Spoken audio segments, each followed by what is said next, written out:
What's up, y'all? It's me, Toby D, and you already know what it is. It is pound for pound. And it's time to talk about some more Atlanta Falcons football. Hey, what a week we had as a fan base. And I'm just telling you, man, it was exciting watching the Grady Jarrett deal go down before the deadline on Monday at 4 o'clock. You know, that was the time where you could sign your franchise tag players before the deadline to a long-term deal. Otherwise, you would have to wait to do it when the season was over. And I know the Atlanta Falcons definitely did not want to get themselves into a bidding war with getting Grady Jarrett locked down. Man, we got him here for another 4 years, and that is very exciting. And then you come back and you give us a double whammy with locking up Deion Jones, arguably one of the best, if not the best right now, alongside Luke Kuechly in the NFC as a linebacker. Quan Alexander, of course, is not in our division anymore, so I'm definitely putting Deion Jones up there as one of the best in our division. Of course, you know Drew Brees knows that, and now we have him for another 4 years with the Atlanta Falcons. Ladies and gentlemen, things are changing around here at the Atlanta Falcons organization. They are now paying defensive players. Finally, we have defensive players that you can pay. And you already know Ken O'Neal is not too far behind. I believe the Falcons did pick up his 5th-year option. Now, I don't know about Vic Beasley. The jury is still out on him, but we shall see. The cap is going up every year. More and more money is being given to teams, being earned from the broadcasting and things of that nature, cable deals and all of that good stuff. So there's definitely money that the Falcons will be able to have going into next season. Now, of course, you know, you got Austin Hooper coming up that you're going to have to figure out about paying him, especially if he has another great season like he had last season. Mike Mularkey has already come out on record saying that he wants to get this guy to elite status, and if that happens, it is going to be crazy for the Atlanta Falcons offense. So all of that excitement shouts out to Fila Sports. I got to hang out with them as we talked about the Grady Jarrett deal on Monday night. And Real Pat, man, hey, this guy is a great stats guy. You guys want to definitely get to know him. He puts in a lot of time to look up stats for us as a fan base and help us to better understand our team. If you're into that, check this guy out, Real Pat, man. He also hangs out with them as their 3rd honorary guest for Fila Sports with Coach and the Don. So, man, check that show out. I will put that stuff down in the link below.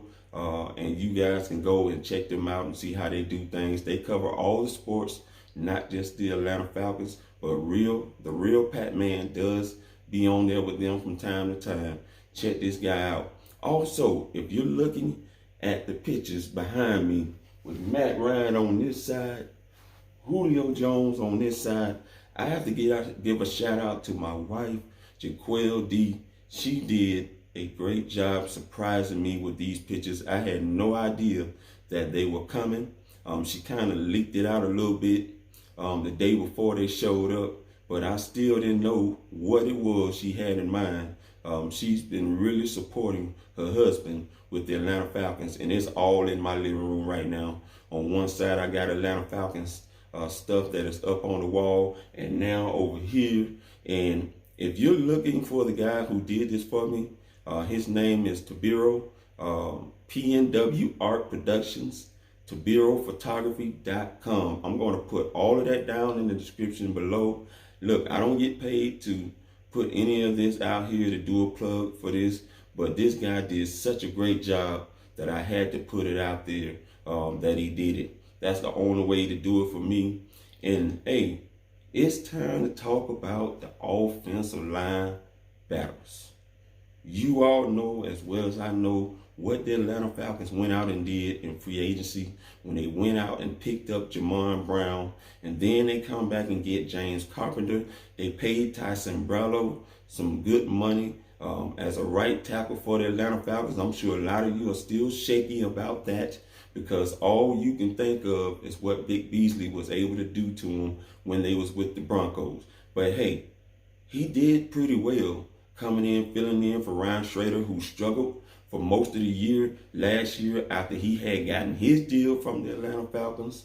So I believe in Ty Sambrailo, but we shall see, because that is going to be a battle definitely to look at. As you all very well know, the Atlanta Falcons went and they double dipped in the draft in the first round. They took Chris Lindstrom, who is, to me, going to be the starting right guard for the Atlanta Falcons, filling in for Chris Chester, who did a great job for us. We just couldn't find a stable guy to really fit and hold down the fort next to Alex Mack. We tried Brandon Fusco, but unfortunately he broke his ankle, of all things, broke his ankle, and was not able to really showcase for the Atlanta Falcons, coming from the 49ers, who decided not to continue with him as his career, continuing there with Kyle Shanahan. Came over here, things didn't work out too well, and after 1 year, he's out. So we're going to see if Chris Lindstrom, the rookie, can hold that down, our 14th overall pick in the draft. And then you came back into the first round and you took Kaleb McGary, the guy who is ultimately in the future, if not now, who will compete with Ty Sambrailo for the right tackle spot to take over as the permanent Ryan Schrader player for the Atlanta Falcons. 6'7", about 300 pounds, massive dude, just like Ryan Schrader was. Probably can move a little better than Ryan Schrader, but we shall see how that battle goes down. I'm definitely interested to see what's going to go down with that. We got training camp literally around the corner, ladies and gentlemen. So these battles are getting ready to go down. So buckle up.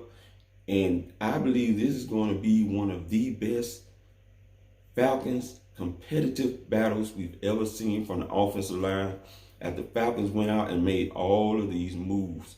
Now, listen, I don't believe for 1 second, based on what the Atlanta Falcons did, that they're just riding out there with 5 offensive linemen for the whole season. And I'm going to tell you why. The reason why I'm doing this video is because we all been talking about how the Falcons have struggled with the run game. Now, one of those reasons is because you don't have the dynamic ability of Devontae Freeman, who seems very healthy this year, hungry, ready to go get it, ready to have another 1,000-yard season and another double-digit touchdown season for the Atlanta Falcons. I definitely hope that he can survive at least 90% of the season. Now, it is expecting he may miss at least 2 or 3 games because he just has a running style that lends him to injury history. But unfortunately, it is that running style that makes him who he is. But he's going to be running behind, hopefully, one of the best offensive line that you've ever seen with the Atlanta Falcons, in front of Matt Ryan. Arthur Blank kept saying it. He needs to protect his $100 million quarterback. And this is definitely the way you're going to do it, with the best 5 being hungry. And when they earn these spots, guys, I don't see them giving them spots up. And that's including Ty Sambrailo. Now, I believe that there is a way, though, that the Atlanta Falcons can improve their run game. One way we already know is having Devontae Freeman back in the fold as your lead guy and the running back for the Atlanta Falcons. The other way is what the Seattle Seahawks did last season to defenses, and that is using 6 offensive linemen in your game plan. Now, Dirk Cutter introduced this to the Atlanta Falcons back in 2014, according to Football Outsiders. When he did this, he used what you call the 6-11 personnel package. And what that is 6 offensive linemen, 1 running back, 1 tight end. So what this lends you to be able to do is to still have 2 of your key weapons as far as the wide receivers on the outside. You can have Julio Jones, Calvin Ridley, or Calvin Ridley, Mohamed Sanu, or you can have Mohamed Sanu and Julio Jones out there with Austin Hooper, or you can get Logan Poston, or You can get Luke Stalker, who's been added to the Atlanta Falcons, who has played under Dirk Cutter when they was with Tampa Bay. You guys see where I'm getting at. But they could definitely improve their running game like Seattle did. Seattle smashed the game with using 6 offensive linemen in their offensive personnel package. And it ultimately boosted them to the #1 rushing attack in the regular season for the Seattle Seahawks, averaging 4.8 yards per carry with the 2 guys they had back there running the football for them. Also, don't get it twisted. They was able to throw out of this personnel package, changing up and switching up their tendencies so that teams couldn't just lock in on them and preparing for them running the football. And I see there's a possibility with the personnel that the Atlanta Falcons have to be able to afford them to be able to not only improve their run game, but also improve what many of us fans have been hollering about, 3rd down and 1 and 4th down and 1, converting those into first downs so that we're not always throwing the ball and can at least break up the tendencies of throwing the football. Now, make no mistake about it, Dirk Cutter likes to do such as Kyle Shanahan does and be very aggressive on 3rd and 1 and throwing the football. So don't think for 1 second that it's not going to happen. But at least you can have some tendency breakers by being able to run and pound the football on 3rd and 1 when you need to. You just added Quadre Olison in the 5th round for the Atlanta Falcons. Big dude, 230, deceptive speed and power, and to be able to run that ball and pound it and wear defenses down when you need to. Now, I don't expect him to skip over Ito Smith. Ito Smith had a great year last year, punching the ball into the end zone from 5 yards out and getting into the end zone and getting touchdown for the Atlanta Falcons. But now you definitely increase your chances to be able to do that when you are using 6 offensive guys as far as linemen on your offense down at the goal line or wherever you need them to be to improve your red zone offense. I got the almanac from Football Outsiders, excuse me. It's very early in the morning I'm doing this, but I got the almanac, and I love the almanacs from Football Outsiders, and they said we had a -20 DVOA in red zone rushing. Now, this could be very well one of the reasons why Sarkisian is no longer the offensive coordinator of the Atlanta Falcons. That definitely has to improve, and with the offensive weapons that you have in your rushing attack, with Devontae Freeman coming back, Ito Smith, and now Quadre Olison, possibly Brian Hill, could still work his way onto this team, and we will have 4 guys in the running back position. But you're definitely now in a position where you can improve your red zone rushing attack. And using 6 guys on your offensive line, especially with all the guys you went out and got, Kaleb McGary, Jamon Brown, James Carpenter, you went out and got another guy in Diego Joseph. So you got a lot of guys that should be able to fortify this offensive line as far as the guys you're going to take in the game day, 7 to 8, and also to be able to run those 6 offensive lineman packages that the Seattle Seahawks was able to have success with. Now, Seattle was not the only team that did this. The Colts, albeit did not have as much of success as the Seattle Seahawks did, they still ran in 6 offensive line. And Detroit was the 3rd team. All of this by way of Football Outsiders and that almanac that they have for the 2019 year covering the 2018 season.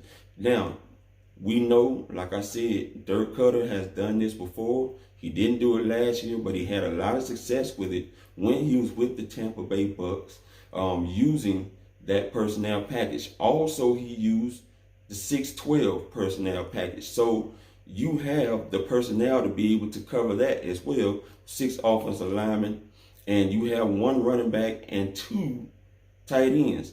You guys know we have some great blocking tight ends here in Logan Polson, who came from the 49ers. And also we added Luke Stalker, who can also play fullback. And you can do some great things with switching up tendencies, having someone as versatile as Luke Stalker. But now you also improve your run game, being able to use that personnel package in 6-12 personnel as well. And I can see the Atlanta Falcons taking advantage of all the talent that they have on the offensive line now and with the tight ends. And you know with Mike Mularkey, he is not going to play about you not being able to block as a tight end. That's what he wants to see, and that's part of how I believe the Atlanta Falcons is going to get their run game back on point, and also short yardage, and being able to punch the ball in more into the touchdown, into the end zone. Now, you know we got some tough defensive lines that we're going to have to start out playing the first 2 weeks in the Minnesota Vikings and against the Eagles. And so you want to be able to have the ability to dominate those defensive lines and move Fletcher Cox and guys out of the way so that you can be able to run the ball freely when you need to be able to run, get those third down and ones, keep things going, wear their defense out, and be able to have an opportunity to win those games with the run game the way you need to run it. And you know as well as I know, when you got situations where we had in the Super Bowl and you didn't run the ball, I hate to bring it up, but hey, now we are in the opportunity to where we are able to, if need be, to wear defenses down, running the ball when we need to, and getting out of there with the W. Things that we weren't able to successfully pull off last season when we should have arguably won some of those games. But that's just what I see. I believe the Falcons can have some great success using the 6-11 and the 6-12 packages and doing a semblance of what the Seattle Seahawks was able to pull off, especially with that being Dan Quinn's former team. You know he watched that and saw that Dirk Cutter has done that before and can definitely bring that to the Atlanta Falcons playbook. And that's all I pretty much got to say, man. Hey, it's time to rise up. It's Falcons camp around the corner. Hope to see you there. This is Pound for Pound. I'm Toby D. Peace. I'm out.